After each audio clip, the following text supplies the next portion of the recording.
Bom dia a todos, sejam bem-vindos à 10ª Conferência de Valor da APA, edição que versa o tema Nova Governação em Saúde e que se inicia hoje e que se prolongará até sábado. Esta conferência estará nas 2 dias dedicada a sessões de e-learning em formato totalmente virtual, entre hoje e amanhã. Na sexta e no sábado, dias 13 e 14, as sessões terão formato híbrido, com presença no Hotel Sana e Zimbra. Mais uma vez, conto com o painel de excelência, como a APA nos tem habituado, e com o chairman que dispensa apresentações, Dr. Artur Baixo, para debater e concertar propostas e soluções para o desenvolvimento de novos modelos de governação em saúde. Contamos por isso com todos para nos acompanharem nestes 4 dias de intensa discussão e partilha. A apresentação da e-learning visa o tema os modelos de governação com impacto na gestão do internamento. Este tema, penso que todos concordamos que é premente face à constante pressão que todos sentimos nos hospitais e como estes estão sujeitos para responder ao aumento e à procura de cuidados e também, simultaneamente, para gerir com eficiência o uso das camas hospitalares, um recurso tão dispendioso e ao mesmo tempo tão escasso.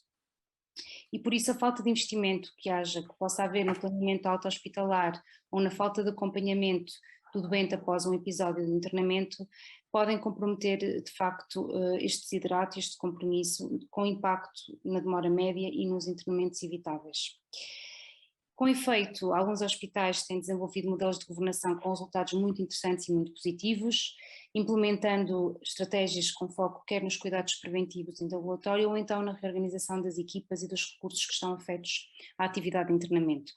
Pretendemos assim, na próxima hora e meia, 2 horas, gerar aqui alguma reflexão e discussão sobre os problemas e as ineficiências que estão associadas ao internamento hospitalar, identificar estratégias de governação que melhor permitam gerir os principais recursos do internamento, as camas, e também poder compreender aqui o impacto que a multidisciplinaridade das equipas tem nos indicadores de desempenho hospitalar. Sem mais demoras, passo desde já a cumprimentar o nosso painel de excelência e todo ele no feminino, a quem agradeço mais uma vez por terem aceito o convite para estar aqui connosco e a disponibilidade para partilharem connosco os vossos projetos e a vossa sabedoria.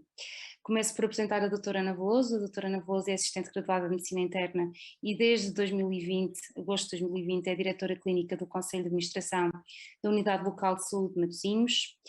A doutora Francisca de la Rue é assistente hospitalar graduada sénior e diretora do Serviço de Medicina Interna do Hospital Garcia de Horta, dirige igualmente a Unidade de Hospitalização Domiciliária, é também coordenadora da EGA e do Gabinete de Codificação do Hospital Garcia de Horta.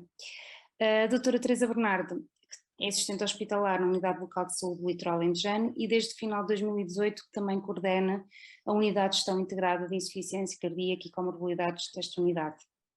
E por fim, cumprimento e apresento a doutora Catarina Rodrigues, que é assistente hospitalar de Medicina Interna, e que também integra a Unidade de Insuficiência Cardíaca, o Serviço de Medicina 13 e o Hospital Dia do Hospital São Francisco Xavier, do Centro Hospitalar de Lisboa Lisboa Ocidental. É uma honra para esta conferência contar convosco e antes de passar a palavra ao nosso painel de oradores, peço a todos os que nos estão a ouvir que utilizem o chat da plataforma para colocar qualquer questão, dúvida ou comentários que queiram apenas partilhar no âmbito da temática que vamos hoje aqui discutir, para que no final das intervenções as possamos discutir em conjunto com o nosso painel de oradoras. Começo sem mais demoras por dar a palavra à doutora Ana Veloso, que nos vai falar do Departamento de Medicina na gestão e integração de cuidados de saúde. Muito obrigada, doutora Ana, força. Obrigada.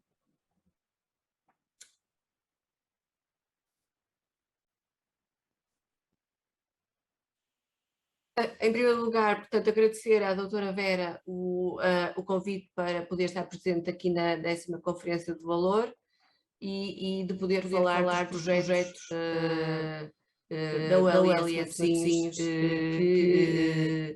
que é uma unidade, uma instituição com tanta singularidade a nível do nosso país. De facto, nós já temos 25 anos. Fomos criados em 1999, somos assim este quadradinho pequenino aqui à beira-mar e realmente já fizemos 25 anos, já é um tempo bastante longo. Servimos uma área de cerca de 162.669 habitantes. Uma vez que somos uma unidade local de saúde, obviamente temos o Hospital de Espanha aqui nesta área e depois os diversos cuidados de saúde primários afetos, nomeadamente os OSPs, diversas unidades de saúde familiares, temos uma unidade pública e temos um centro diagnóstico pneumológico.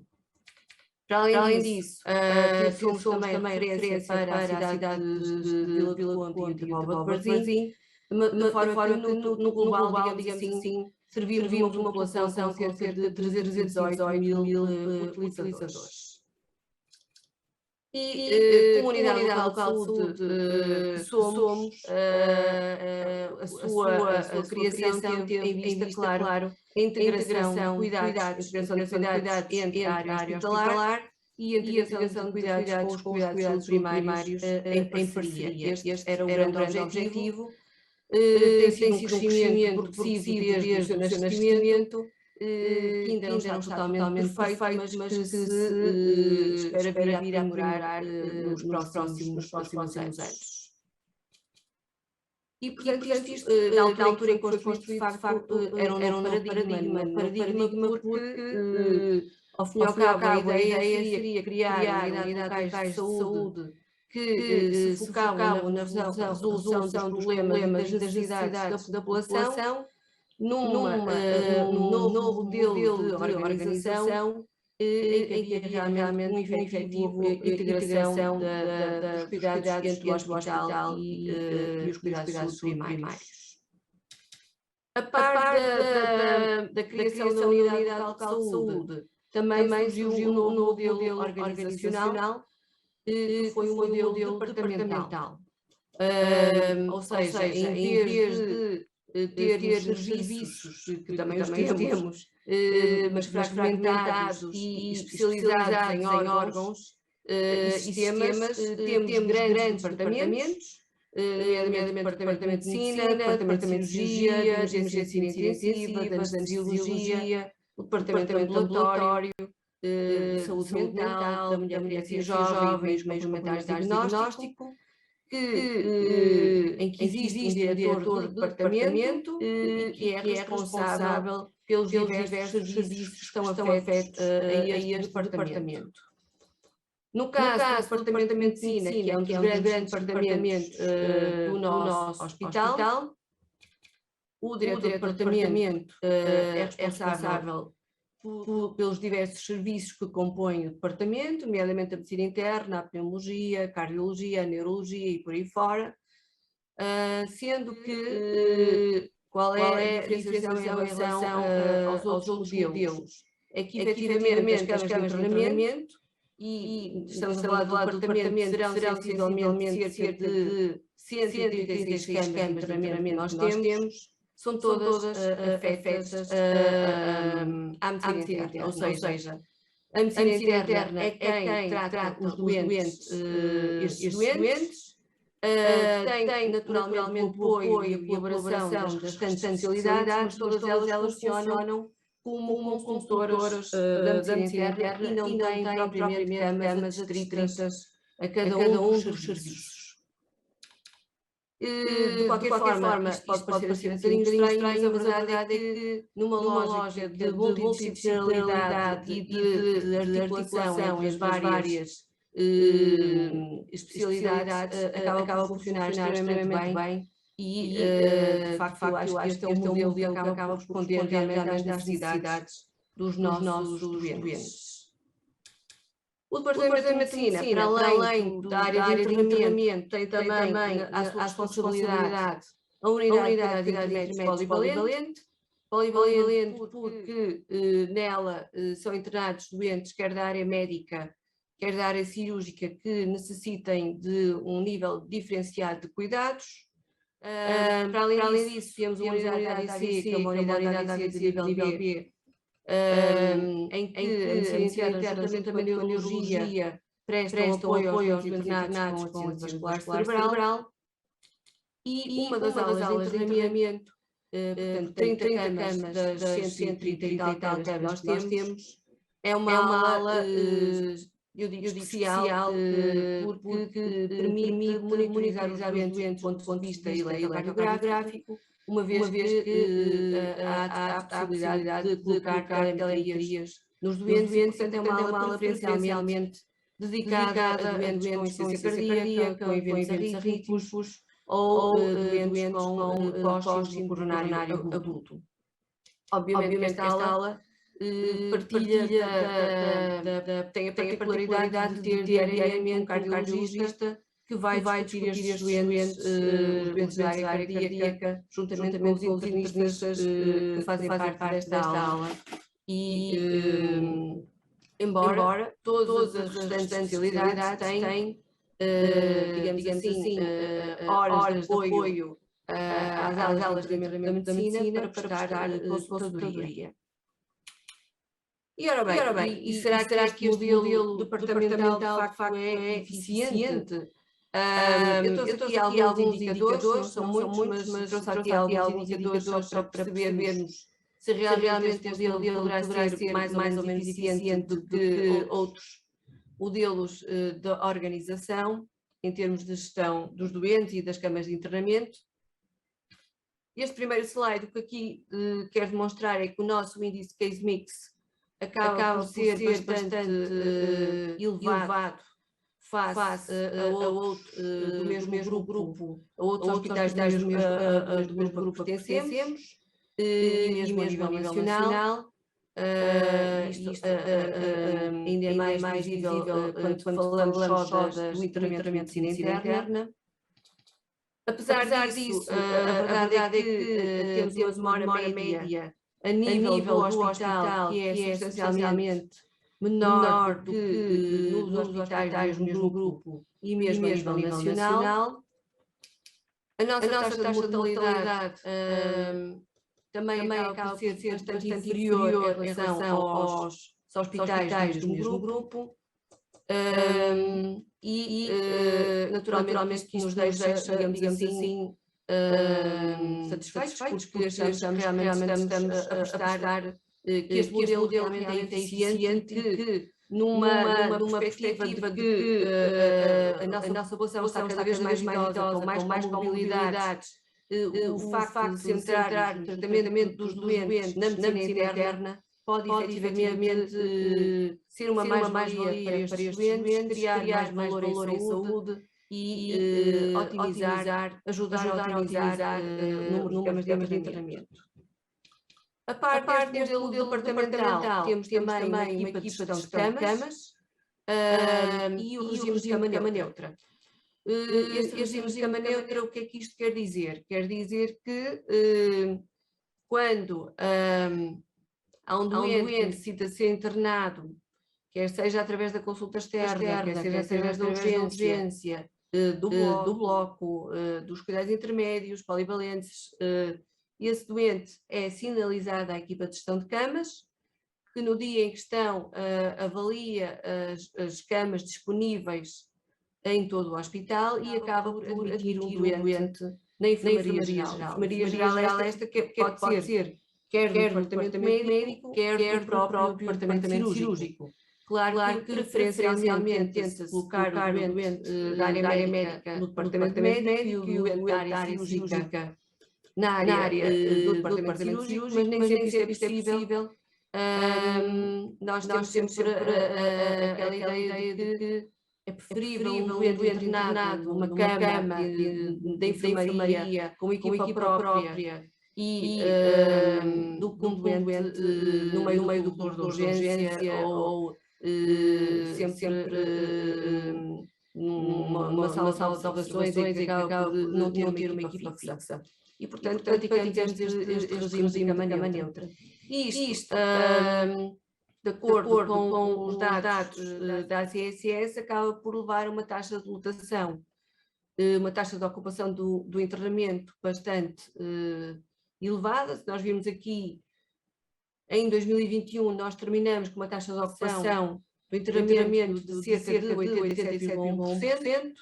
A nível da RS Norte, a taxa de ocupação andava nos 82,8%, e a nível nacional andava nos 81,3%. E, portanto, isto faz-nos prever que quer o modelo de departamento, quer a existência desta equipa de gestão de camas e o regime de cama neutra, fazem com que realmente nós tenhamos uma otimização de todas as camas que nós temos internados aqui no Hospital Pedro Espana. Mas como unidade local de saúde de Matosinhos que somos, e pensando na integração de cuidados, foi para isso que nós fomos criados, a verdade é que teríamos que sair da zona de conforto, ou seja, o departamento médico, sobretudo, teria que sair da zona de conforto que era o hospital e fazer a integração com os cuidados de saúde primários e com os médicos de família.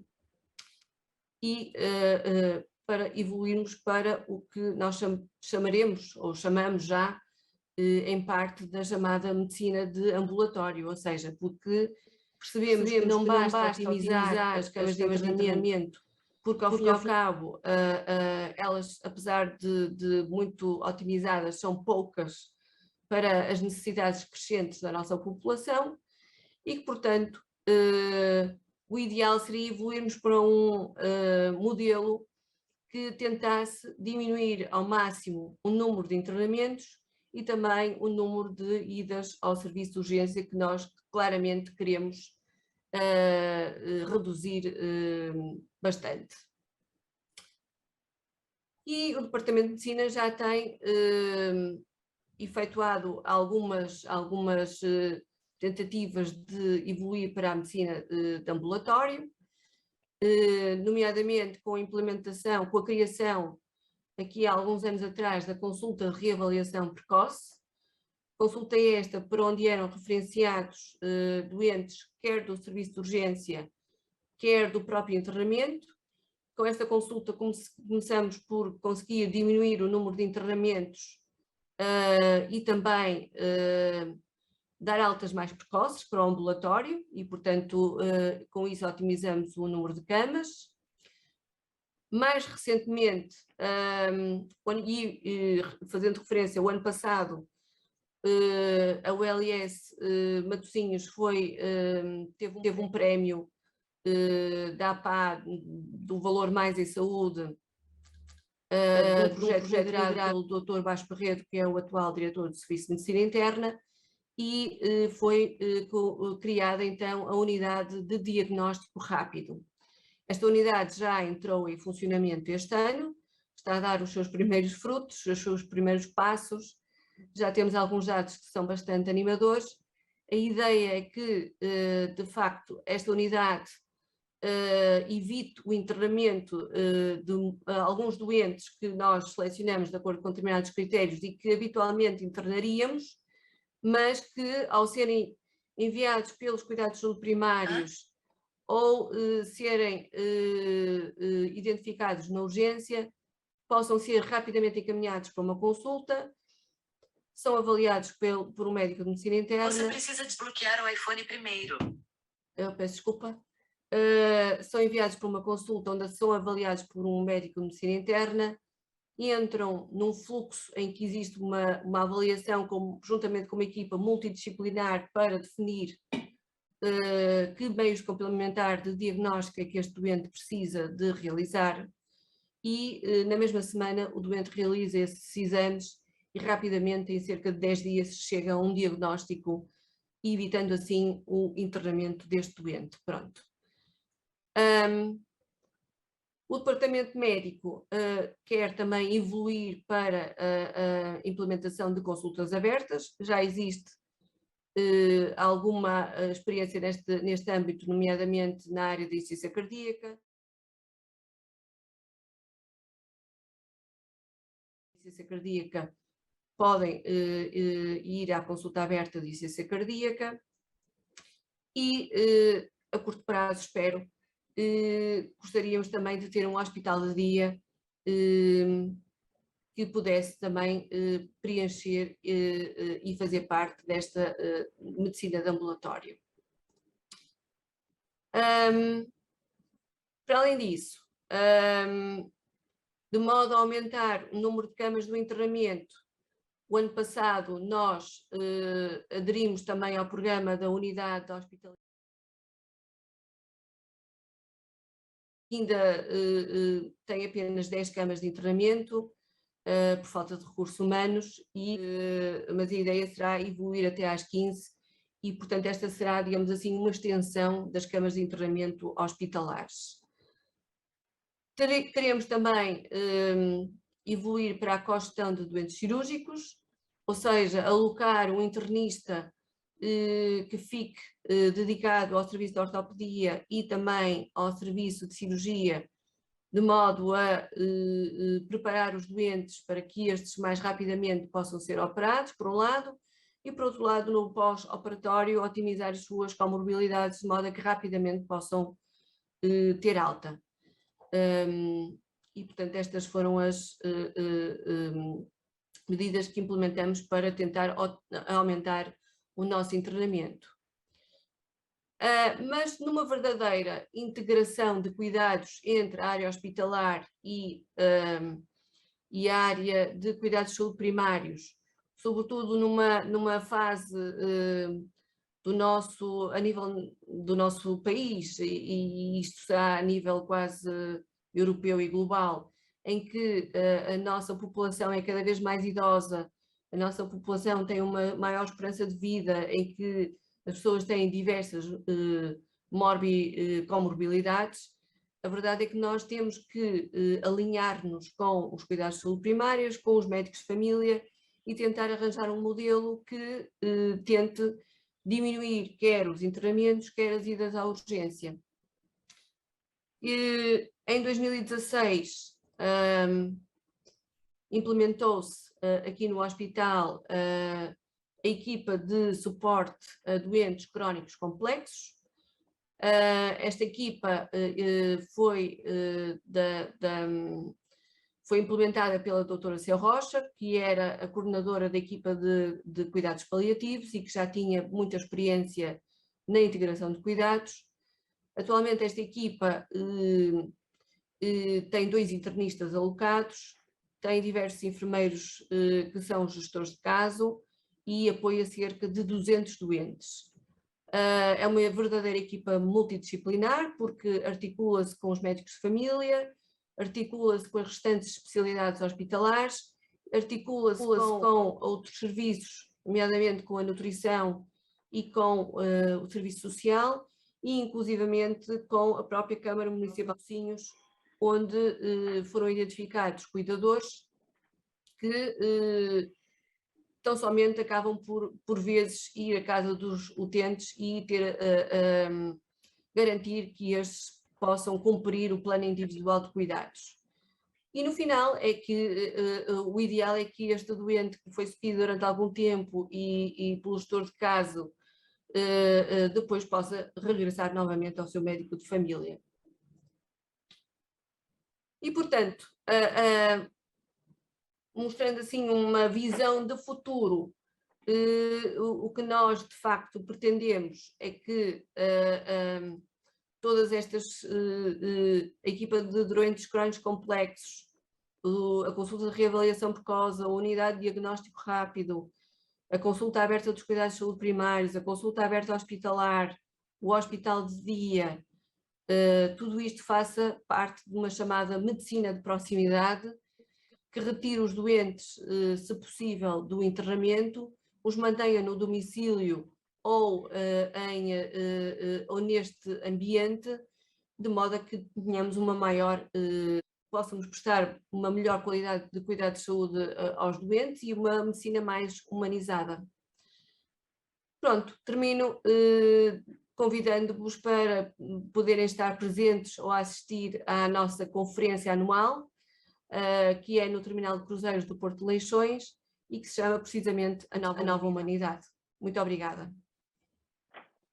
Muito obrigada, doutora Ana Louso, pela sua inspiradora apresentação, com muitos conceitos e projetos que eu acho que têm muito potencial e que devem certamente ser replicados por outros hospitais. Alguns já estão, já acontecem em outros hospitais. e no fim podemos depois ter a oportunidade de discutir e perceber porque é que só o LIS do Litoral de Matosinhos e o Hospital Beatriz Ângeles têm este modelo de organização em que está centrado na medicina interna a totalidade das camas. Sem mais demoras, passo então agora a palavra à doutora Catarina Rodrigues, que nos vai falar do modelo de gestão da unidade de insuficiência cardíaca do Hospital São Francisco Xavier. Força, doutora Catarina, e obrigada. Obrigada eu. Estão todos a ver, não estão?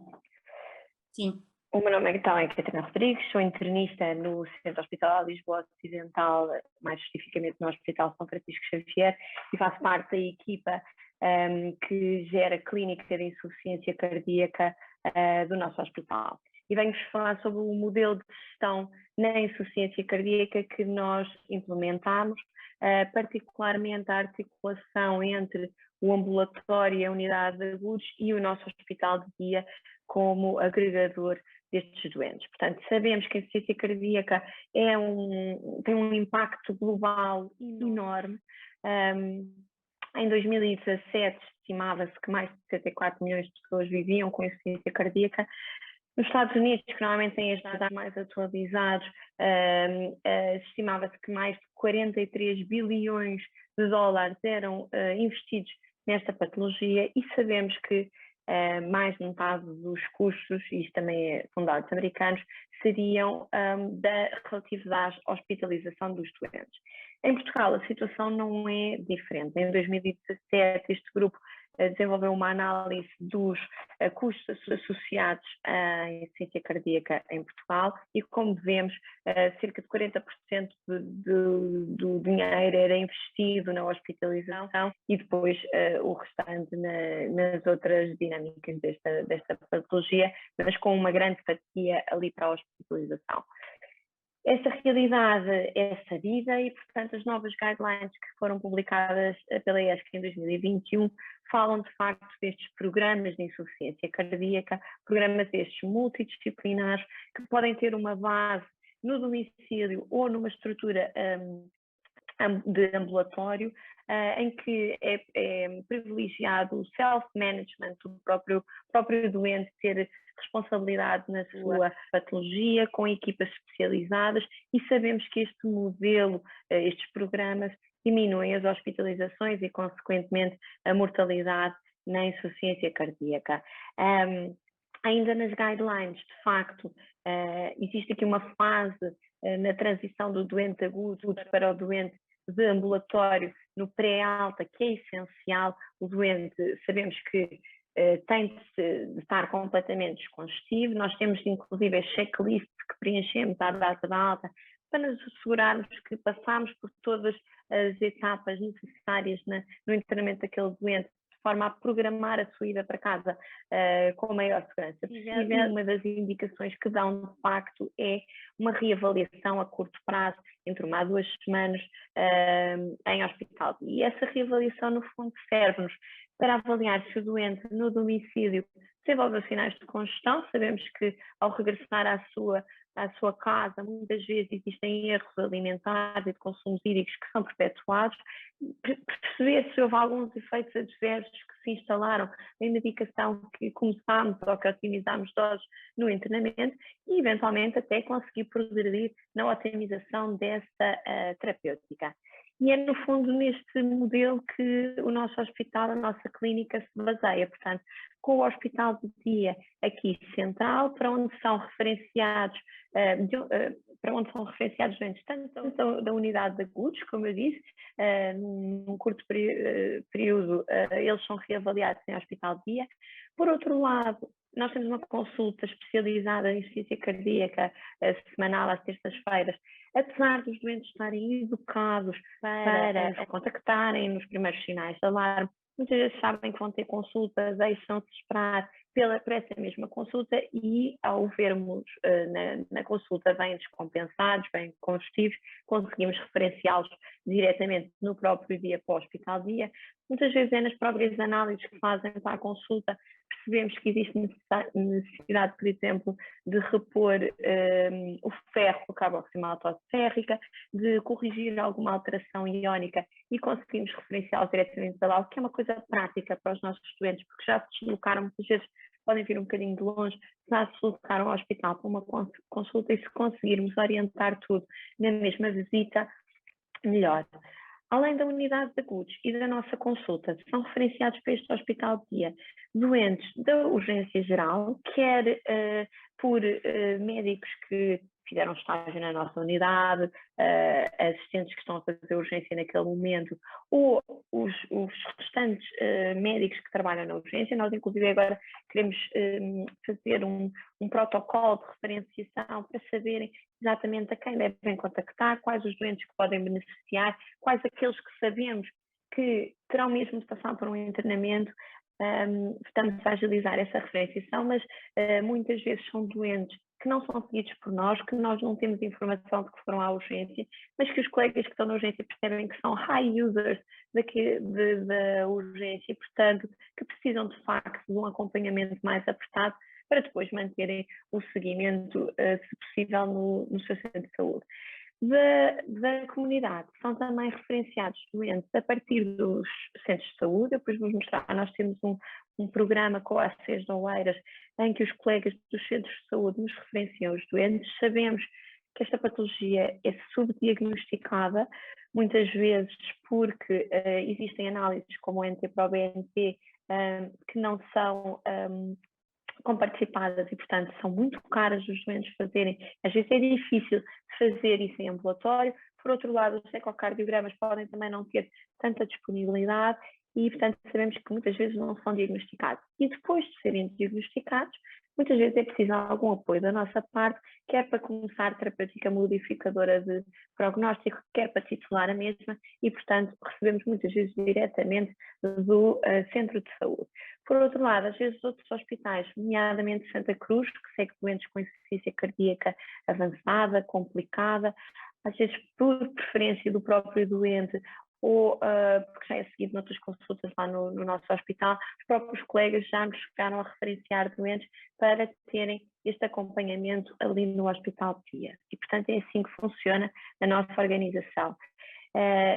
Como eu estava a explicar, existe um programa que nós temos, que são os elos da insuficiência cardíaca, que é o nosso hospital e o ACES de Oeiras. A nossa ideia era até poder aumentar a capacidade para outros ACES. Temos uma ótima comunicação com eles, e depois o programa de telemonitorização, também defendido nas guidelines e muito relacionado com esse self-empowerment dos doentes. Nós temos uma parceria com a LIND, em doentes com capacidade, de facto, para orientar as medições e transmiti-las à empresa. A LIND equipa os domicílios dos doentes para medir a tensão arterial, saturação de oxigênio, a balança, a capacidade de monitorização eletrocardiográfica que fazem mensalmente.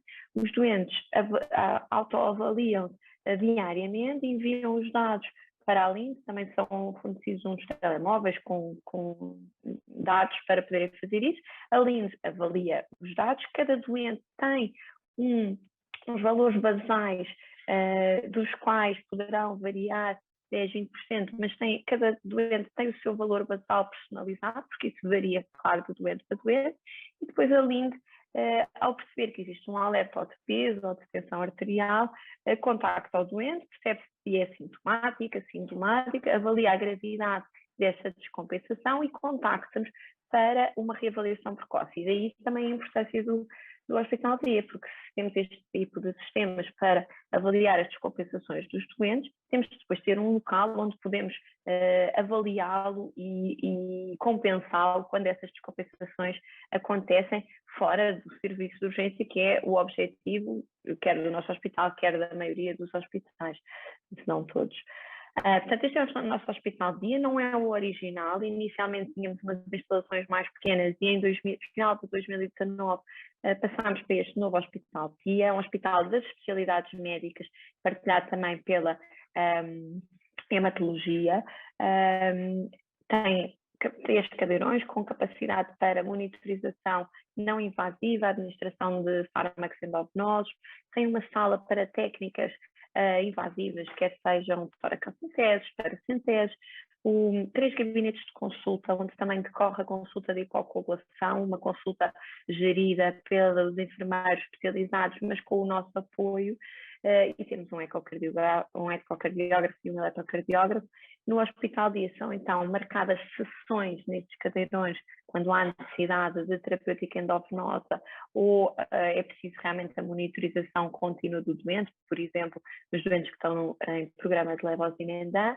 Temos os gabinetes de consulta onde são feitas reavaliações clínicas e analíticas dos nossos doentes, quer no pós-alta, quer pós alguma descompensação, e são também feitas as visitas dos ensaios clínicos, quer de screening, quer de randomização, ensaios que estejam a decorrer na nossa clínica. Esta fotografia não está de toda atualizada, falta aqui muita gente, tem sido difícil de juntar toda a gente, mas o que eu queria passar não é uma equipa só de médicos, somos médicos assistentes que fazem parte fixa da equipa. Temos médicos internistas ou de outras especialidades que estão a fazer estágio internos, estão a fazer estágio na nossa unidade. Temos uma equipa de enfermagem dedicada ao hospital e isso é muito importante. Percebemos que a formação e a dedicação total nesta área é essencial. Temos auxiliares também só dedicados ao hospital de dia, uma farmacêutica que nos dá imenso apoio, nomeadamente nas consultas de conciliação terapêutica, são doentes polimedicados que precisam do nosso apoio para que a medicação seja cumprida, e Study Coordinator que nos dá auxílio nos ensaios clínicos. Só aqui uma amostragem dos nossos números. Portanto, no primeiro semestre de 2021, plena pandemia, chegámos a ter a unidade um mês fechada. Vimos 175 doentes que corresponderam a 450 avaliações, uma mediana de 2 sessões por doente, metade era do sexo masculino e metade com uma febre preservada. As etiologias mais frequentes são a isquémica e hipertensiva, com aquelas comorbilidades, e em termos das razões de vinda ao hospital de dia, quase metade era por descompensação, que os restantes eram para reavaliações ou para terapêutica endovenosa. No mesmo período, em 2019, tinham sido vistos 83 doentes, daí veja que 2 anos depois a nossa capacidade aumentou para o dobro e é essa a nossa ideia daqui para a frente. Mais uma vez, só para vos mostrar este esquema, há um artigo que vai ser publicado e que vai ser apresentado, e portanto eu não me vou expandir muito sobre a sua análise, mas queria-vos mostrar em termos, isto foi uma análise que foi feita desde janeiro de 2013 até dezembro de 2017, em que 542 doentes foram avaliados antes e depois de ingressarem no programa de insuficiência cardíaca. O outpoint primário era os internamentos por causas cardiovasculares, e o que percebemos foi que houve uma redução de 84% para 43% pós-inserção no programa de insuficiência cardíaca, que se traduziu por uma diminuição de 730 hospitalizações para 557. Dentro dos outcomes secundários, um deles seria uma estimativa da poupança associada a esta redução, e portanto nós tivemos um número de hospitalizações reduzidas de 329 e foi estimado que cada internamento seria à volta de 1.168 euros e, portanto, corresponderia a uma poupança de 384 mil euros. Como vos digo, isto foi até ao final de 2017 e, como vos mostrei, a nossa capacidade está a aumentar cada vez mais e, portanto, estes números estão claramente subvalorizados e terão de ser revisitados e atualizados. Portanto, no fundo era isto que eu queria vos falar. Estes programas já deram provas de que, de facto, diminuem as hospitalizações, melhoram a qualidade de vida e a isso está inerente também uma diminuição nos custos associados a esta patologia global. Muito obrigada, doutora Catarina.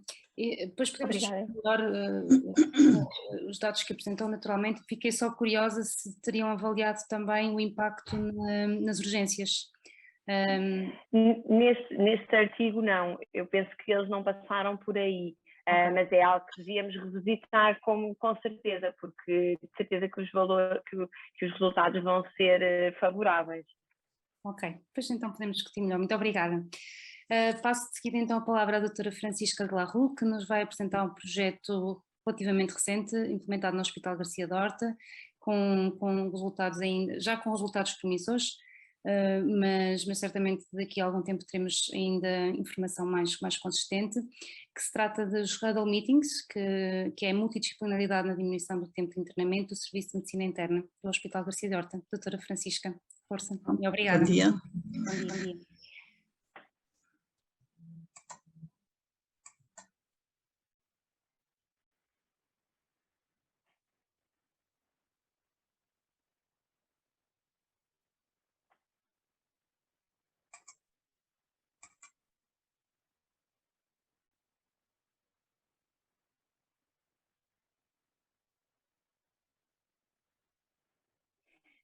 Já estamos a ver a partilha. Queria só pôr o ecrã todo só para mim. Ok. Ai, não é isto.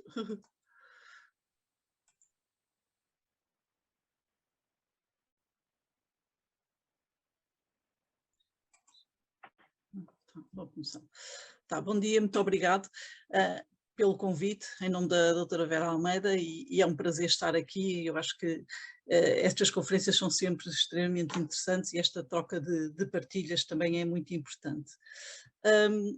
Como todos sabemos, há uma sobrelotação dos hospitais, isto decorrente do aumento da esperança média de vida, e cada vez temos mais idosos e, portanto, continuamos sempre a falar da sobrelotação. E realmente, então, sabemos que as mudanças na saúde são cada vez mais rápidas e os serviços de saúde têm cada vez mais dificuldade em dar resposta aos problemas de saúde, e que os nossos idosos são uma população que mais utiliza os serviços de saúde, que tem estadias mais prolongadas e que consomem mais recursos.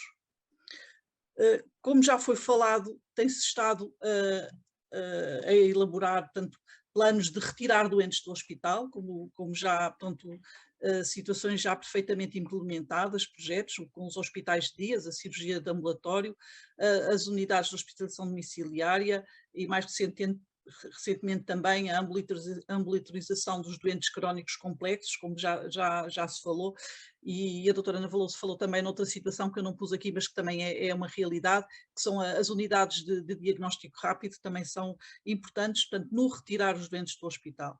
Mas depois também temos que pensar nas estratégias dentro do hospital, portanto, o que é que nós podemos fazer para melhorar o nosso internamento. E, portanto, isto é uma estratégia do Serviço de Medicina que, portanto, muito relacionada com a multidisciplinaridade e a importância do trabalho conjunto dos vários tipos de profissionais. E, portanto, este projeto foi um projeto que iniciámos há cerca de 2 anos, em que o Conselho de Administração realmente nos deparámos com o problema da demora média. Portanto, nós tínhamos uma demora média de cerca de 13 dias em abril de 2021 e com uma mediana de 10 dias. E em partilha com a empresa de consultoria externa, a Linels Portugal, fizemos então um trabalho de equipa para melhorarmos esta situação. E esta equipa de melhoria foi constituída por quem? Portanto, por profissionais do Serviço de Medicina, pelo Serviço de Apoio à Gestão de Internamento. Este Serviço de Apoio à Gestão de Internamento, no fundo, foi um serviço que foi criado com a junção da equipa de gestão de altas e da gestão de camas. Portanto, eu também sou coordenadora da equipa de gestão de altas e sempre achámos que era importante este trabalho conjunto das duas equipas. E sem dúvida que tem sido uma mais-valia estarmos a trabalhar em conjunto. Depois a equipa dos assistentes sociais, portanto, extremamente importante, porque, como sabem, que cada vez mais nós temos problemas sociais dado aos nossos doentes serem tão idosos, e também com a equipa da unidade de hospitalização domiciliária e com o apoio da consultoria. Então, os nossos objetivos era diminuir a demora média e a mediana de internamento e também diminuir o número de dias de protelamentos de alta, portanto, que realmente tem, portanto, o tempo que o doente está, a partir do momento que tem alta clínica e aguarda por sair do hospital, portanto que tem impacto em termos de demora média e de mediana. Portanto, era necessário haver um trabalho de equipa, um trabalho multidisciplinar, portanto, e cada vez mais os serviços têm que funcionar assim, não é? Portanto, procuramos transferir para a equipa multidisciplinar os valores com que trabalhamos em gestão, o respeito e a confiança. E a comunicação é extremamente importante. E realmente eu, desde que tenho este cargo de direção, deparo-me com as dificuldades de comunicação que há, ou que as pessoas não percebem, ou que vai passando a informação e quando chega ao receptor não é nada do que saiu do emissor. E realmente é extremamente importante a comunicação, e que a comunicação seja correta e seja certa, e para que haja eficácia na nossa atividade. E então o nosso projeto, nós começámos a trabalhar só em grupo, num grupo mais restrito, em que fomos mapear todo o processo de internamento do doente, desde a admissão até a alta. Pensámos em todos os passos, pensamos sempre que estava e verificámos que em todos os passos havia sempre o envolvimento dos diferentes profissionais.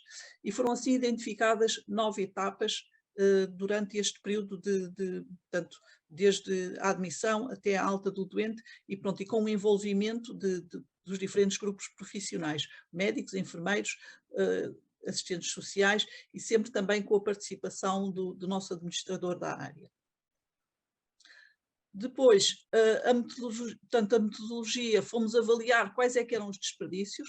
Nós temos alguma dificuldade em termos do tempo de espera para a realização de exames. Deparamos-nos com situações, por vezes, que os exames são pedidos logo à entrada, quando o doente entra num serviço de urgência, mas depois os exames perdem-se, portanto, está-se à espera da realização dos exames, e quando se percebe que o pedido de exame não está no sítio que era esperado, e os tempos de espera para dar alta, portanto, os protelamentos, os doentes têm alta e depois ainda ficam alguns dias até se conseguir efetivar a alta. Portanto, havia uma necessidade de haver uma preparação do doente para que no dia da alta tudo estivesse resolvido. Portanto, e assim participaram diariamente nestas reuniões, portanto, que nós implementámos, portanto, eu como diretora de serviço, os médicos e enfermeiros do Serviço de Apoio à Gestão de Internamento, o administrador da área, e depois juntámos um médico, um enfermeiro e um assistente social de cada um dos setores do Serviço de Medicina. Portanto, nós no Hospital Garcia de Horta temos 4 setores, uma média de 110 camas, e para haver um envolvimento e um trabalho conjunto dos diferentes grupos profissionais. E porquê, portanto, estes ADL meetings? Era importante, portanto, que os profissionais se reunissem, é importante que estas reuniões sejam breves e que sejam eficazes. Portanto, e esta reunião permite realmente que haja a resolução multidisciplinarmente dos problemas que surjam em relação a cada doente, que não seja linear, no fundo. E assim começámos com as nossas reuniões. Estas reuniões pusemos regras, portanto, isto são regras muito importantes, portanto, para a reunião, para as pessoas não ficarem sentadas e na conversa. A reunião é em pé, a reunião não se pode utilizar telefones durante a reunião, e não pode haver conversas paralelas. E que temas é que não, portanto, o que é que nós falamos nessa reunião? Cada serviço vai apresentar o número, as camas que têm vagas, as camas, portanto, as que estão ocupadas, quais é que são as altas do dia anterior, se as altas se efetivaram, se não se efetivaram, porque é que não se efetivaram, e estão logo ali todos os intervenientes para que possa haver a resolução desse problema. Depois as altas previstas para o dia, constrangimentos em termos de MCDTs, portanto eu acabo por ter a informação de o doente não sai porque só falta um determinado exame, portanto ir resolver esse problema. Os constrangimentos sociais, portanto aqui há uma enorme pressão sobre o serviço social, porque diariamente são questionadas as assistentes sociais em relação aos doentes que não saem, e porque é que não saem, e é preciso telefonar, e é preciso haver portanto há aqui uma atitude muito mais proativa. As altas previstas para o dia seguinte, e temos também a informação dos doentes assinalados pela PPCID das necessidades de isolamento. Portanto, esta reunião vai determinar que haja uma atitude muito mais proativa do que o clássico visita médica semanal. Portanto, havia uma semana e depois na semana seguinte ia-se falar outra vez dos mesmos problemas. E aqui não, estes problemas são falados todos os dias. Esta reunião, posso dizer-vos que com estes 4 serviços, e também entra também a unidade de hospitalização domiciliária, que também está sempre presente e diz sempre as vagas existentes em termos de podermos também otimizar a nossa unidade, demora entre 15 a 20 minutos no máximo. Depois começámos a ver que era importante termos outras informações. No fundo, portanto, eu acabo por fazer a gestão de todas as camas de medicina e é importante sabermos quantos doentes é que estão no serviço de urgência a aguardar vaga para internamento, que especialidades é que são esses doentes. Depois, tanto em relação à pandemia e aos doentes com outro tipo de infecções, também em termos da área dos doentes respiratórios no serviço de urgência, quantos doentes é que estão, que infecções é que são? São todos Covid, há influenza A, B, portanto temos tido agora, como sabem, muita influenza A também, VSRs ou tuberculose. Portanto, isto é importante para saber que camas temos que procurar, como é que temos que nos organizar.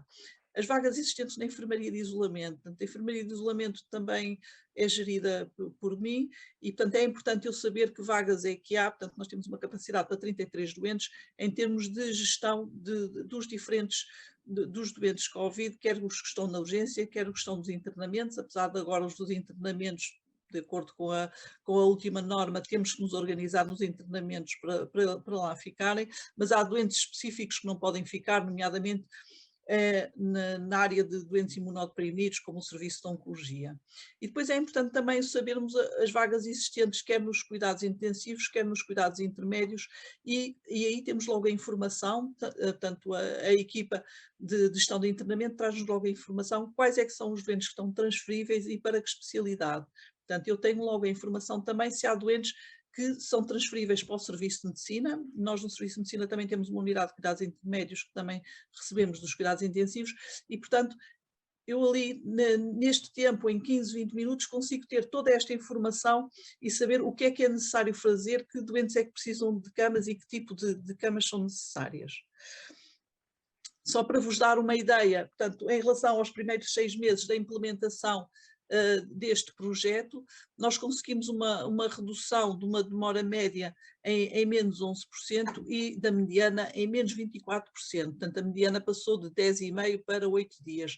Eu gosto sempre mais de falar em medianas porque nós temos internamentos muito prolongados, o que nos afeta imenso em termos de demora média e em termos de mediana dá uma ideia muito mais correta realmente da nossa demora média de internamento.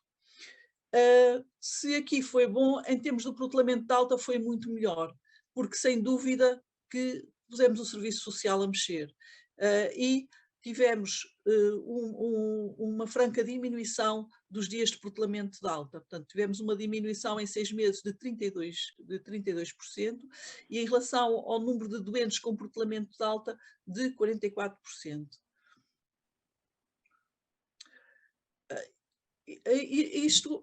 Isto é um dado que é muito importante, porque reparem que em relação ao número de dias de protelamento de alta, há um número enorme que é 1, 2 dias.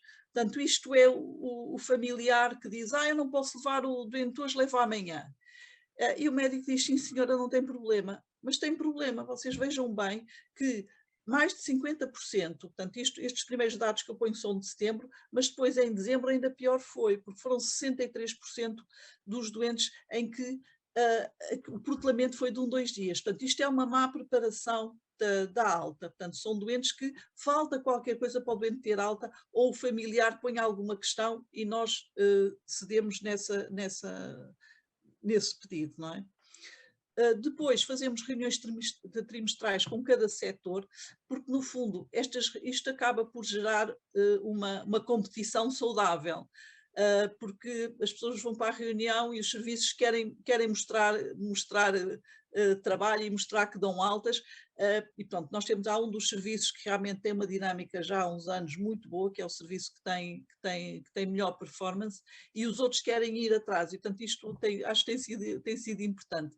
De qualquer maneira, depois fazemos uma reunião trimestral com cada setor separadamente, para não criar portanto, animosidades, e em que avaliamos realmente a demora média, a mediana, o número de dias de portelamento de alta, o número de doentes com portelamento de alta, os motivos, portanto aqui verificamos, portanto, são analisados todos os motivos do portelamento de alta, a percentagem de doentes com alta antes das 14 horas, portanto isto também é uma das nossas incentivos e que nós queremos reforçar, a importância dos doentes saírem durante a manhã, que para nós, Serviço de Medicina, temos alguma dificuldade nisto, porque os nossos doentes são muito idosos, as famílias trabalham, portanto, e a maioria das vezes não conseguimos realmente que os doentes saiam durante o período da manhã.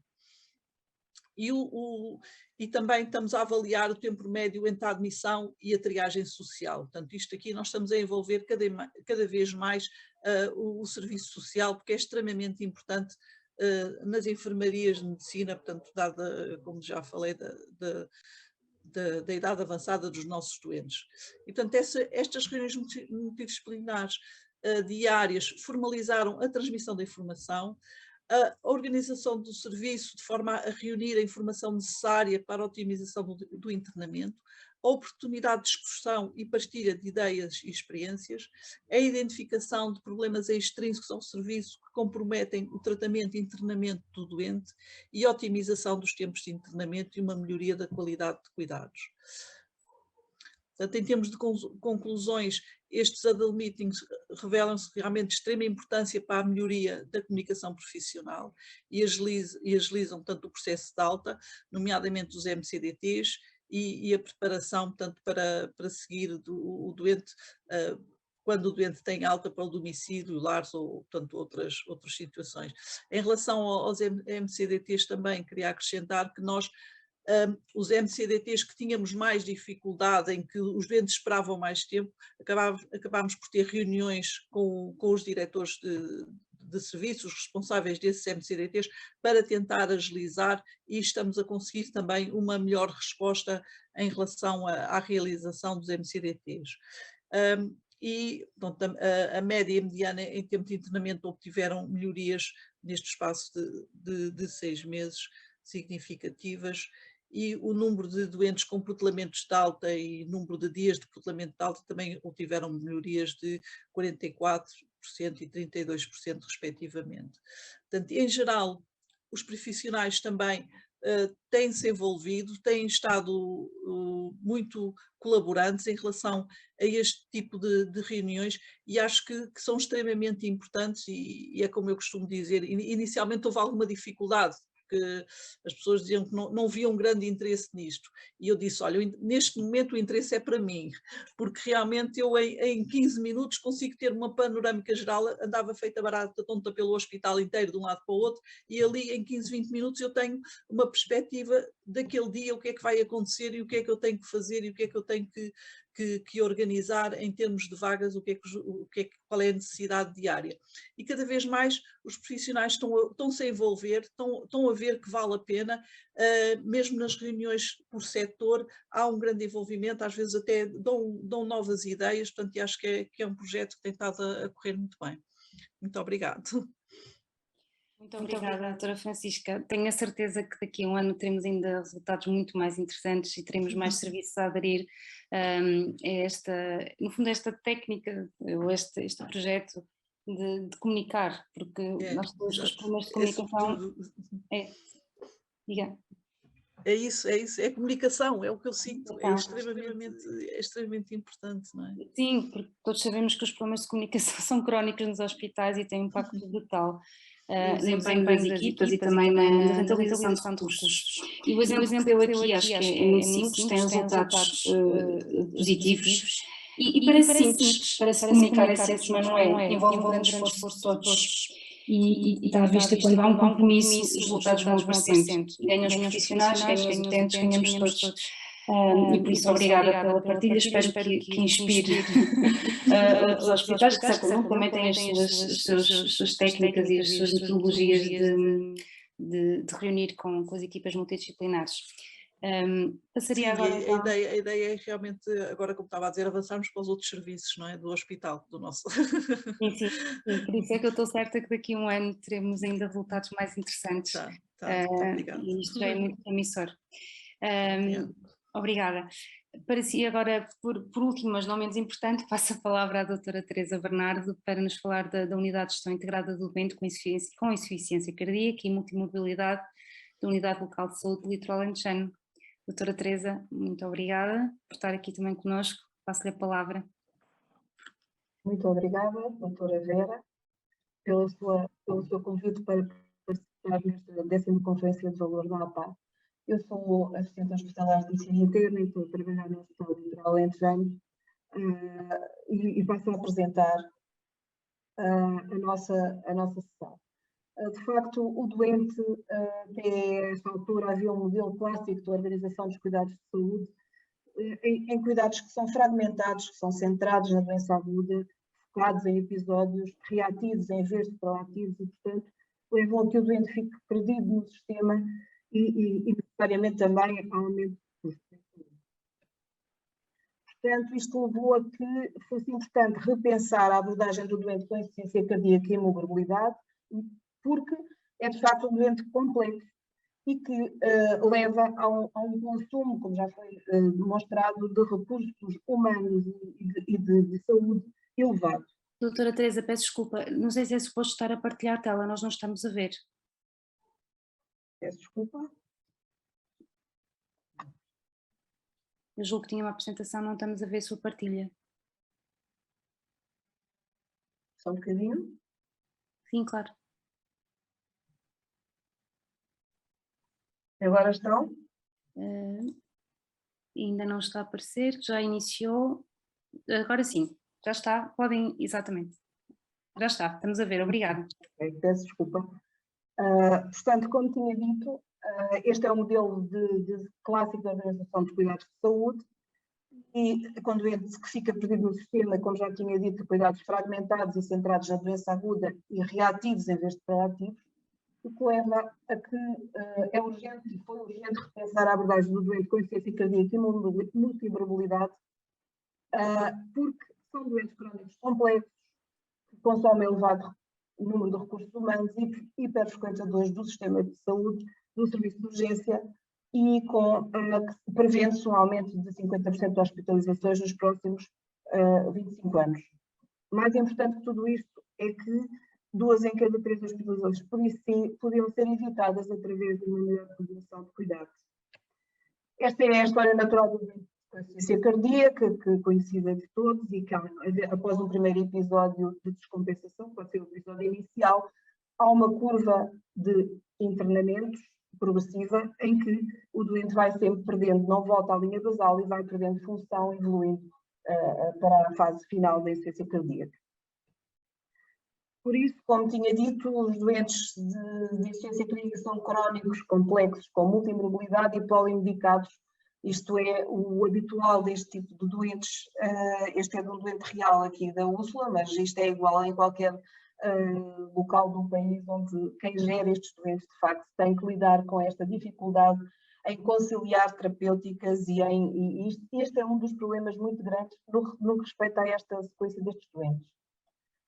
Em média, eles têm, isto é uma análise dos nossos doentes da consulta durante um ano, e em média têm 5,7 comorbilidades por doente, predominando a hipertensão, a dislipidemia, a doença renal crónica, a obesidade e a diabetes. E o que quisemos mudar no que diz respeito à unidade local de saúde do Litoral Alentejano, aquilo que tínhamos verificado após uma análise do BI hospitalar é que os doentes nesta análise entre 1 de janeiro de 2013 a 31 de dezembro de 2017, dos 840 episódios de alta com diagnóstico de insuficiência cardíaca, na sua grande maioria os doentes saíam sem qualquer referenciação. 77,6% dos doentes saíam sem referenciação ou para o médico de família, ou para uma consulta de medicina, ou para uma consulta especializada. Isto levou a que fosse importante e necessário um novo modelo de abordagem com uma integração de cuidados centrado no doente e cuidador. E foi nesta altura, no final de 2018, que se criou a Unidade de Gestão Integrada do Doente com Insuficiência Cardíaca e comorbilidades, cujo estímulo é este, coordenar mais, e que é o GI, que é este modelo que eu vou passar a apresentar. Portanto, nós começámos por planear e constituir uma equipa, foi elaborado o protocolo da consulta em outubro de 2018, houve preocupação porque a Unidade Local Litoral Lentejano é constituída pelo hospital e por 5 centros de saúde e, portanto, houve a preocupação de apresentar este projeto aos colegas dos cuidados de saúde primários em cada um dos centros de saúde, já numa ótica de proximidade e de partilha de informação.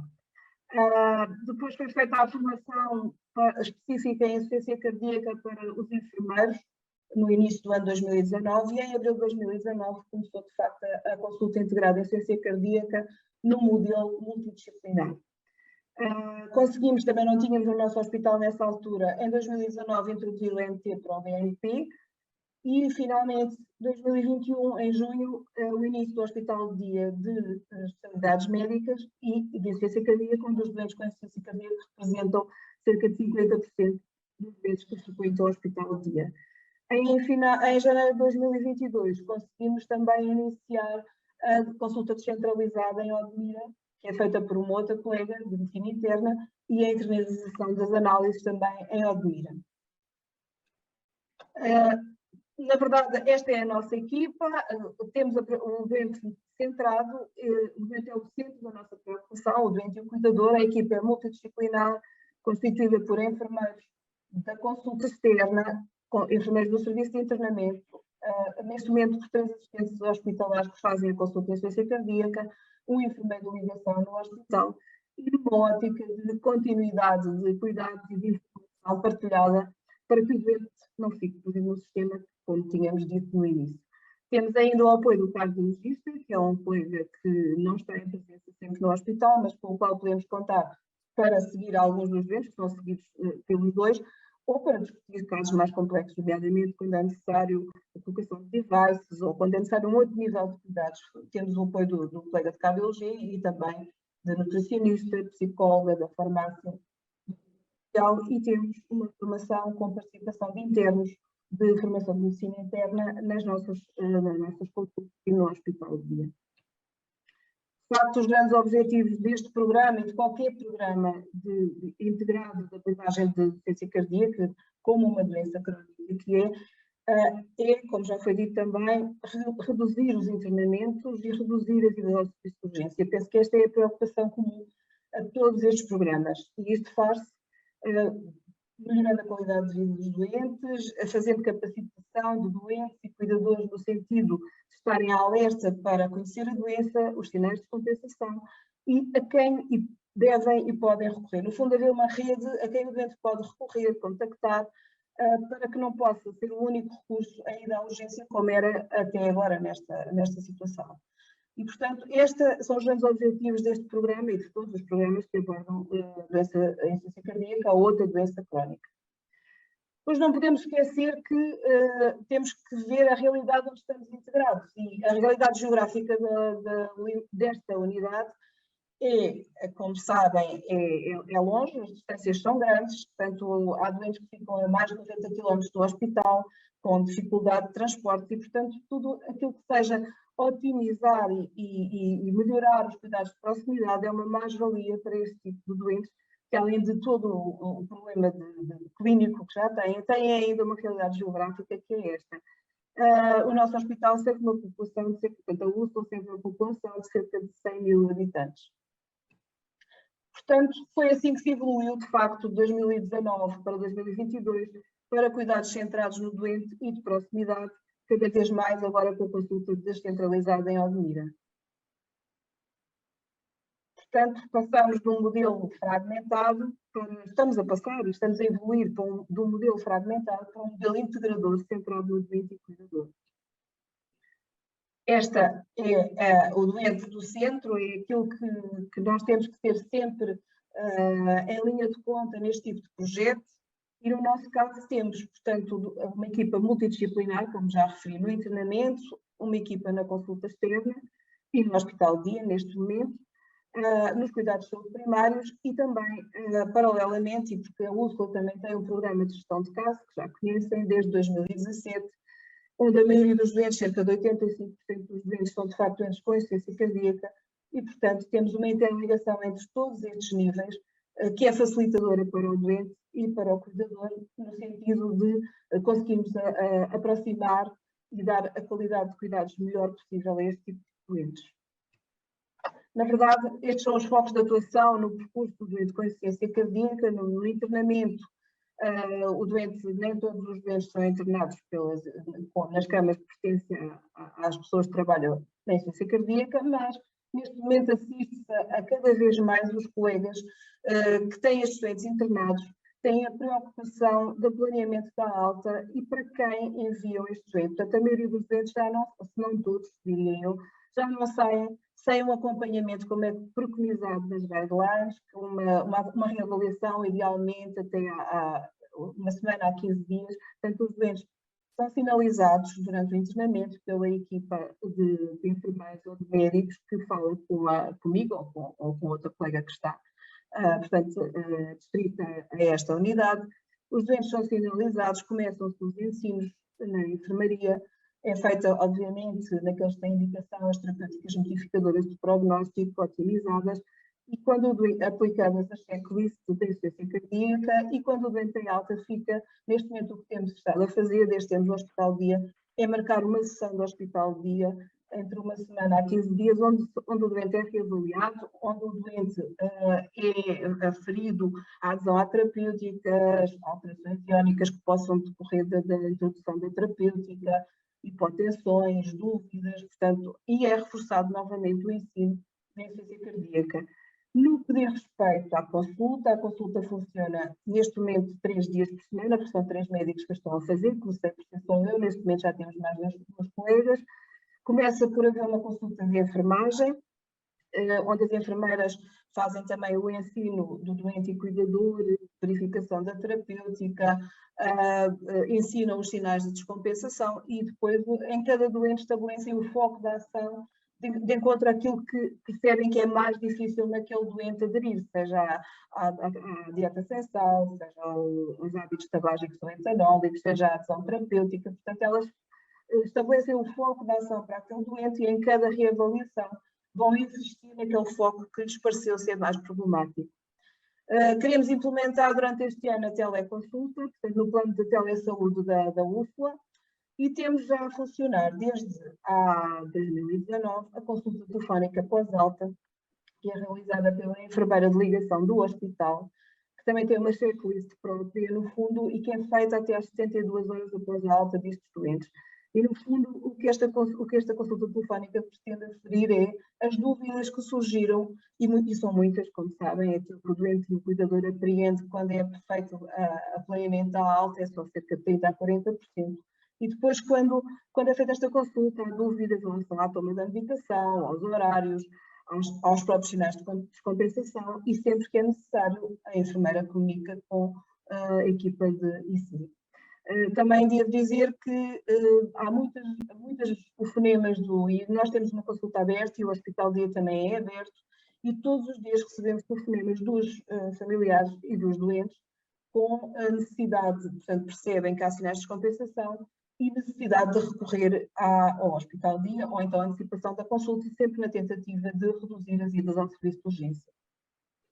Neste momento, os elos de ligação, existe o elo de ligação hospitalar, que é esta enfermeira de ligação, e o que estamos neste momento a caminhar é para o estabelecimento dos elos de ligação nos cuidados primários e dos serviços de urgência.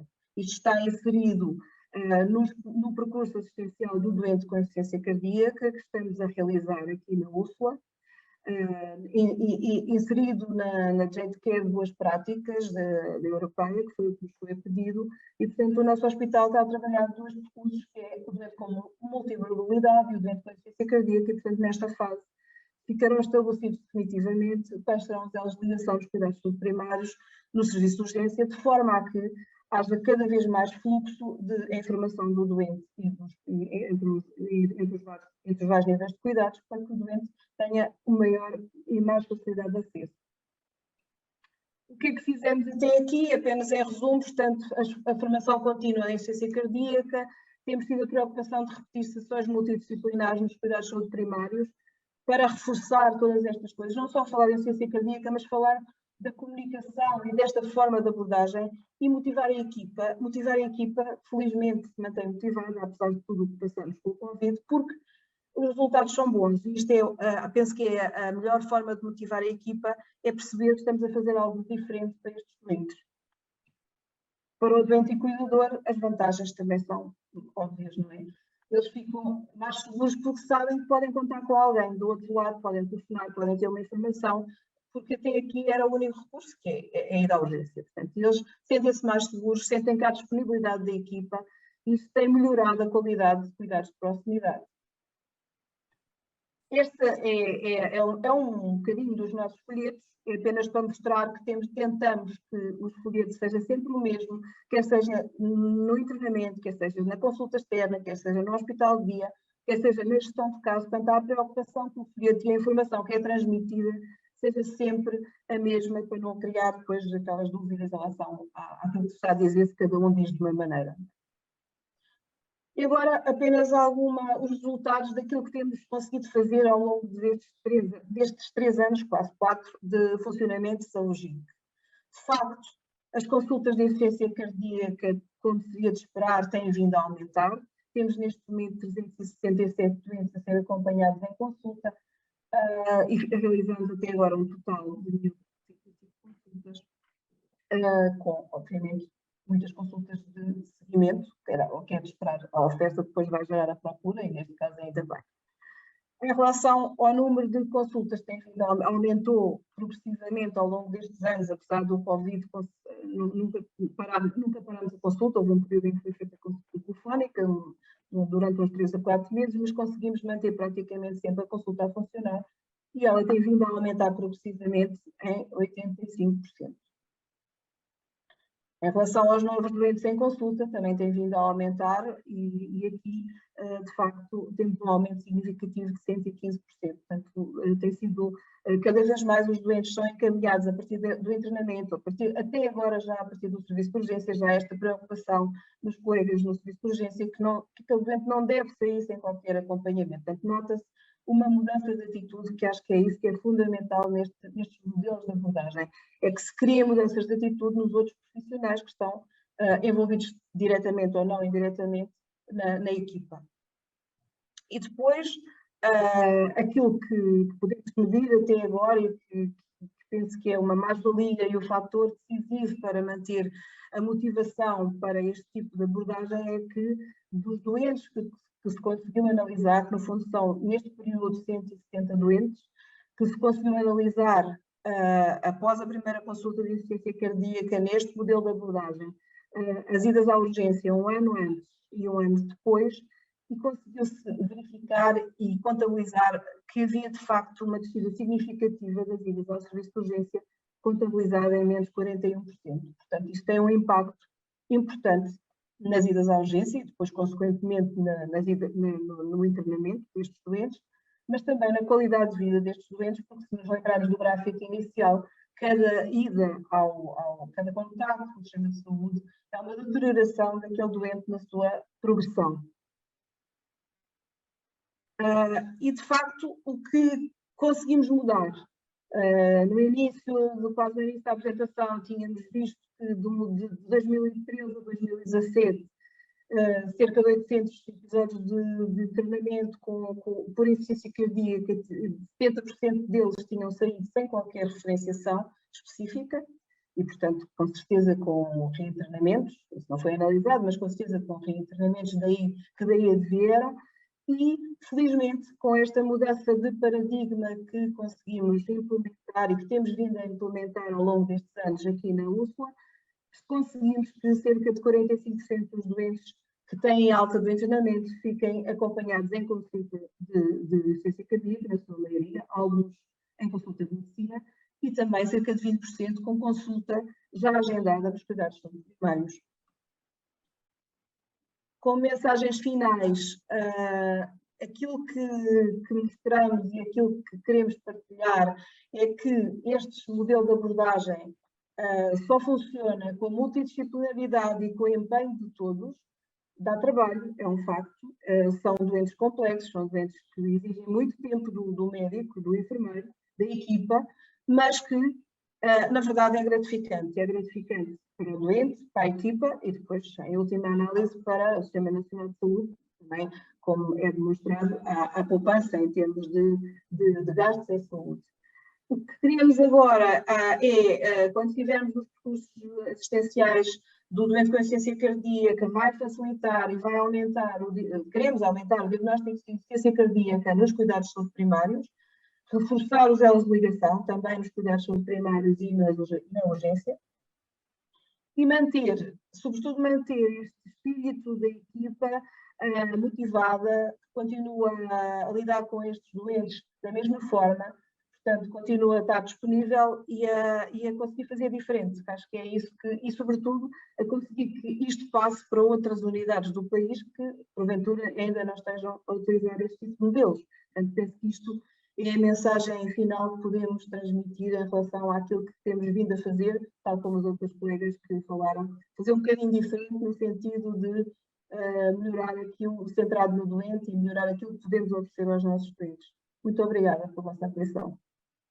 Muito obrigada, doutora Teresa, sem dúvida. E a Unidade Local de Saúde do Litoral Alentejano é pioneira também nos projetos de gestão de caso e também muito defensora da integração de cuidados e tem feito um trabalho extraordinário nesse âmbito, também com a doutora Adelaide Velo, que também esteve envolvida desde sempre nestes projetos. E quer aqui a perspectiva da ULS Litoral Alentejano, quer a do SLO, estamos a falar aqui de uma tipologia de doentes que é a mesma. É interessante ver como duas perspectivas de modelos que abordam o doente em insuficiência cardíaca, mas que estão inseridos também em realidades geográficas e demográficas totalmente diferentes, exigem esta adaptação de respostas adaptadas à realidade de cada um. E isso é muito interessante, até nesta sessão nós podemos ter a oportunidade de assistir.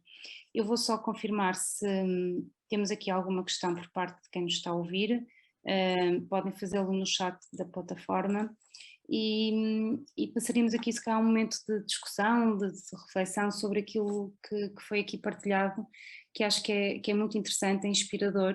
São projetos com resultados que vocês apresentaram, com provas dadas, positivos, com impacto na qualidade dos cuidados prestados, mas parece que estamos sempre numa corrida contra o tempo, na gestão de recursos. Parece que nunca é suficiente aquilo de tão bom que se faz no Serviço Nacional de Saúde e que vocês diariamente assistem nas vossas equipas, o grande esforço que se faz. E depois também temos, lá está, vários modelos de gestão, de governação, dependendo da realidade de cada unidade.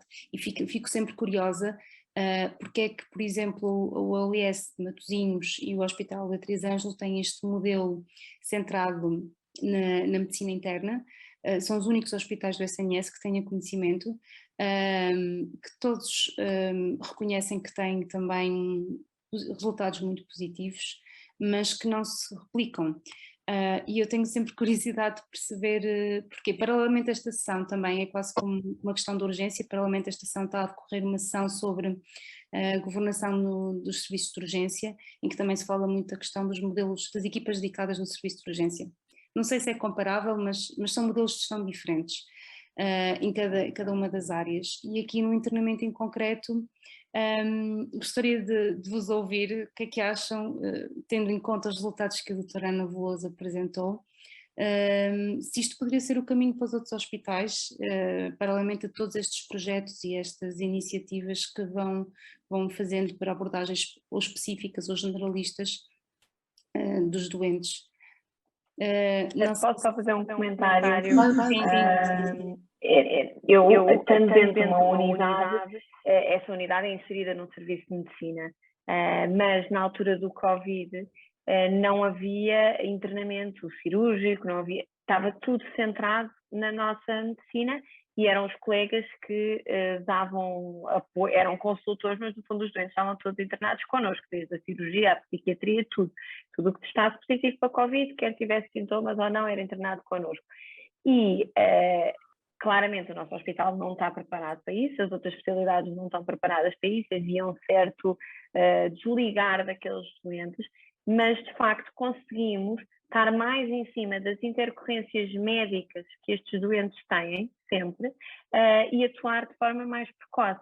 Portanto, não me parece de todo uma ideia, acho que poderia ser um modelo que ia resultar, precisa realmente das outras especialidades estarem preparadas para isso, porque obriga de facto a funcionarem como consultores. Eu não sei se a doutora Ana tem essa experiência ou não, em termos de depois, quando são solicitadas essas consultorias, são feitas em tempo útil para os doentes ou não. O que nós sentimos realmente no Covid, que foi uma coisa inesperada, não é? Ninguém estava treinado para isso, foi que os doentes eram entregues e depois queríamos total consultoria, não ia.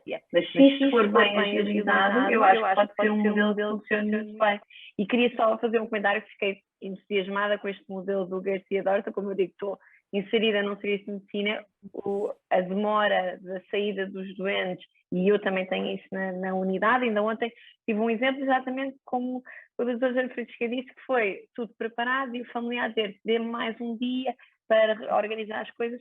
Claramente, se isto fosse uma coisa mais preparada logo de início, identificar todas as necessidades, a saída tinha sido muito mais tranquila. Ninguém quer pôr os doentes na rua sem estar tudo assegurado, porque sabemos que o doente precisa ter segurança na sua ida para casa para que as coisas corram bem. Mas, de facto, essas reuniões parecem fundamentais, vai tudo dar realmente essa comunicação. Eu não sei se está uma pessoa presente de cada um desses serviços e como é que a informação, por exemplo, das unidades e das urgências chega até si, se isso já está tudo articulado. Sim. E, de facto, dentro de cada serviço está sempre uma pessoa lá presente e, por exemplo, esse serviço há de ter várias tiras.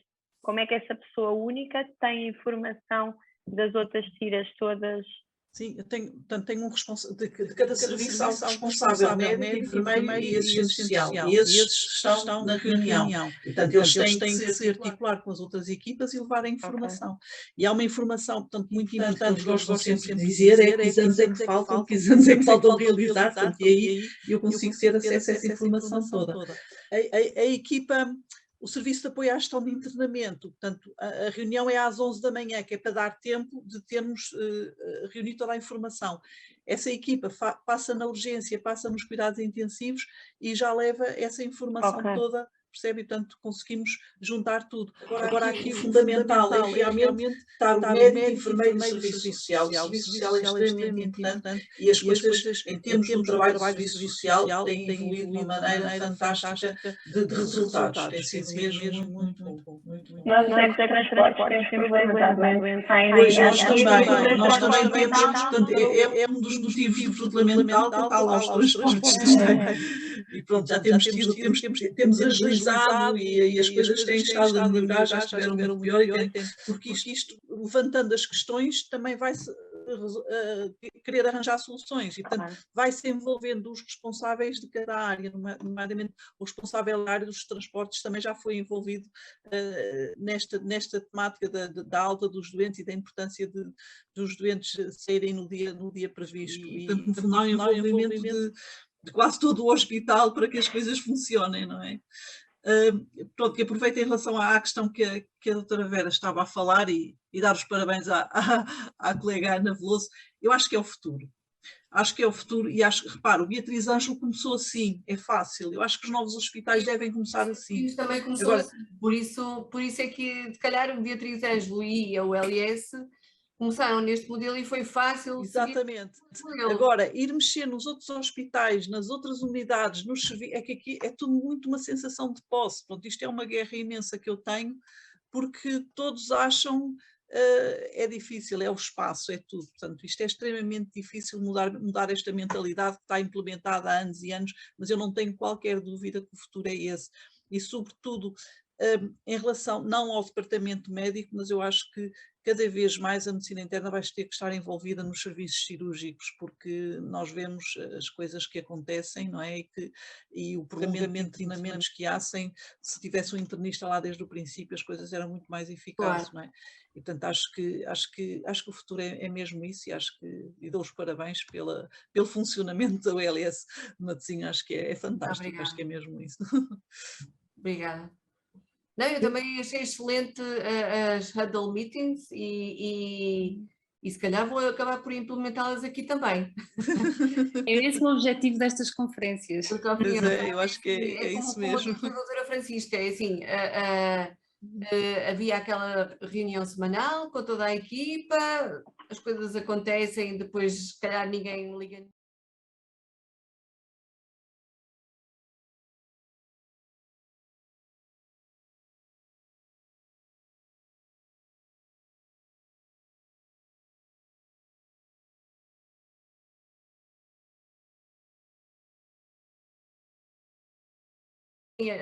Esta família, o que é que falta, ou seja, se isso for, ao fim e ao cabo, coloca a pressão nas equipas, Exatamente, não é? E isso faz com que as coisas sejam realmente mais aceleradas. E obriga a levar respostas, percebe? Porque elas já sabem que eu vou questionar, os que não saíram, eu vou questionar outra vez, o que é que se passa? Já telefonou, já está a perceber? E se eu faço na mesma as visitas semanais, pronto, porque gosto de falar também mais calmamente da patologia, como nós todos, não é? Mas estas reuniões são mais eficazes. Não, excelente, gostei muito. Em relação à mudança ou melhor, à mudança de organização departamental, realmente eu acho que é complicado nos hospitais que já têm serviços bem firmes evoluírem para um modelo em que seja o internamento todo gerido pela medicina interna. Acho que isso é extremamente complicado. Porque de facto mudar mentalidades não é do dia para o outro, leva anos, não é? Mas eu acho que a medicina interna, e eu falo por mim, como internista, acho que de facto tem que estar cada vez mais envolvida em todos os processos e em todas as áreas, porque de facto nós podemos fazer a diferença, não é? E de facto a população, a nossa pirâmide etária está completamente a inverter-se, esta população idosa e polimedicada e cheia de comorbilidades tem que ter uma abordagem diferente e de maneira a não sobrecarregarmos ainda mais os serviços de urgência e o internamento, porque camas elas não existem, não é? Temos que pensar de outra forma e abraçarmos projetos na comunidade com os cuidados de saúde primários e tentarmos retirar de facto os doentes do internamento e do serviço de urgência. Acho que temos que dar esse salto, acho que é preciso nos próximos anos conseguirmos dar esse salto. Eu posso participar, claro. Gostei muito do Huddle Meetings, de facto, para mim é ainda desconhecido, os outros já estavam mais a par do que aquilo mais ou menos apresentar, e de facto achei muito interessante, sobretudo porque cada vez mais as equipas médicas, e eu acho que é isso que isto leva a que têm que ser responsáveis pela gestão de facto daquelas camas, daqueles doentes, e não o deixar mais um dia, ou porque o familiar pede, ou porque o exame não foi feito, e não se fez a pressão necessária em cada setor definido, seja nos exames complementares de diagnóstico, seja com o serviço social, seja onde houver o constrangimento, não é? E cada vez mais os médicos que estão no internamento têm que ter esta preocupação, e nós sabemos que nem todos somos iguais, e portanto uns preocupam-se mais, outros preocupam-se menos, com os dias de treinamento e com a não ter realizado ainda o exame, ou foi mais um dia ou menos um dia, depende um bocadinho e isto leva a que haja alguma pressão, não é, sobre as equipas, mas que é uma pressão positiva, entre aspas, porque só isto pode levar depois a que haja resultados. E os resultados é resolver o problema, é tentar resolver o problema e ver onde é que ele existe, resolver, que é para na próxima semana não ser igual, não é? Ou com aquele doente, pode ser com o outro, mas não com aquele. Portanto, acho que é É uma abordagem que talvez possamos também implementar, ou tentar implementar aqui no Litoral Alentejano e nos outros hospitais.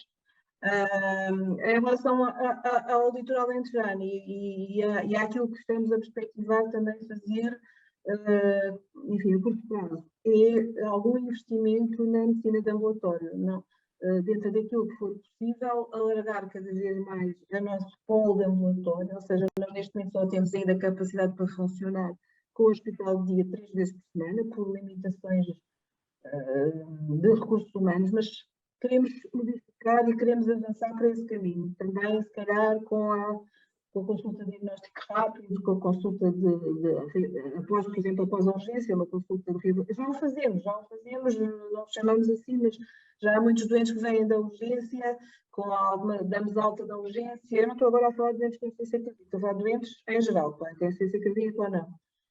Que vimos na urgência, que demos alta, que tinham alterações laboratoriais que nos preocupavam, mas que conseguimos reavaliar no hospital dia a 3 ou 4 dias. E, portanto, isso é uma mais-valia para que o doente possa ter alta serviço de urgência e não ficar perdido, e não ficar sem apoio. Portanto, fica com vigilância. E acho que é esse o caminho que estamos aqui. O Conselho de Administração está aberto, já houve conversas nesse sentido, e o diretor de Serviço de Medicina também está nessa linha de pensamento, e, portanto, penso que iremos avançar a curto prazo para um aumento da vertente ambulatória. Com medicina interna, obviamente. Aqui não temos muitas especialidades, só temos cirurgia ortopedia.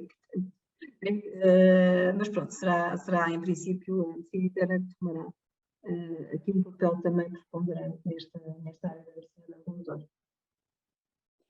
Muito obrigada, doutora Teresa. Seria interessante daqui a um ano voltarmos a avaliar estes projetos todos e estas iniciativas que vocês têm e perceber a evolução, porque certamente vai acontecer. Isso vai acontecer. E permitam-me, mas eu penso sempre que as camas são como se fosse uma medida de poder. Parece que quantas mais camas um serviço tem, mais poder tem o serviço. Ou seja, nós temos que inverter aqui um bocadinho esta cultura e mentalidade e fazer ver às outras especialidades que ter mais camas não lhes dá mais protagonismo, pelo contrário. E eu assisti isto, por exemplo, na retoma depois do Covid, a doutora Francisca, não sei se também teve essa percepção, mas enquanto membro do Conselho de Administração, uma das perguntas que os serviços faziam muito é: quando é que eu vou recuperar as minhas camas que eu tinha antes do Covid? Estavam tão ansiosos das suas camas como se isso fosse o seu pequeno poder. E vai ser difícil, de facto, chegar a um modelo como tem o Beatriz Ângelo ou o Litoral, o LS de Matosinhos, sem nós conseguirmos mudar esta mentalidade deste poder de ter camas, é que me dá importância ao meu serviço. Esperemos que consigamos chegar lá. Não sei se querem fazer mais algum comentário. Eu acho que nas áreas cirúrgicas, doutora Vera, não é difícil, porque inclusive o diretor da ortopedia, ele disse-me: Francisca, tu ficas com as camas todas e nós só operamos. Portanto, e tenho a certeza que a cirurgia geral, a cirurgia vascular também não se importava. Agora, para isso eu preciso muito mais internistas, não é? Mas aí acho que não era muito difícil, mas pronto, sem dúvida que é complicado. Sem dúvida. Muito bem, se calhar então, se quiserem fazer mais algum comentário, senão encerrava a sessão. Não tinha aqui nenhum comentários também para partilhar e pronto, se calhar acaba aqui por concluir que efetivamente este tema que nós tivemos aqui a discutir não é novo. Acho que já foi amplamente discutida esta questão da gestão de recursos no internamento, a gestão de camas, gestão de altas, todos os projetos que permitam ambulatorizar a atividade o melhor possível, mas acho que também nunca é demais discuti-lo e debatê-lo, e as boas práticas, os bons exemplos de governação que vocês apresentaram aqui são de facto uma realidade e precisamos de os partilhar, replicar e também ter coragem para eliminar aqueles modelos que que comprovadamente também já estão obsoletos e que podiam ser revistos. Os hospitais, pelas suas especificidades geográficas, demográficas ou apenas pelo seu contexto socioeconómico, de facto adaptam-se e desenvolvem diferentes estratégias de governação, mas aquilo que eu dependo de tudo o que eu vi até aqui nestas sessões é que há uma preocupação também comum e convergente em todos, que é como gerimos melhor as respostas que influenciam a disponibilidade deste recurso deste recurso hospitalar que é tão crítico, mas que é tão precioso no dia-a-dia dos hospitais, que são as camas. e tudo gira à volta da disponibilidade das camas e todas as montante e jusante, tudo o que influencia essa disponibilidade. Espero por isso que esta sessão tenha inspirado pequenas ou grandes mudanças que sejam necessárias para operar nos nossos hospitais e que se tenham de facto inspirado nestes projetos e nestas apresentações. Resta-me agradecer mais uma vez a todos que nos acompanharam e em especial às nossas oradoras, doutora Ana Veloso, doutora Francisca Arru, doutora Teresa Bernardo, doutora Catarina Rodrigues, foi um gosto. Muito obrigada pela vossa companhia. Obrigada, doutora Vera. Obrigada. Obrigada a todas. Obrigada. Espero que nos possamos encontrar noutros palcos e para continuar a discutir estes temas. Convido-vos a continuar connosco na parte da tarde, com mais sessões de learning dedicadas à internet das coisas, à gestão de processos e aos ambientes de trabalho saudáveis. Contamos convosco nestes próximos dias, até sábado, e até já, e muito obrigada a todos e a todas. Obrigada.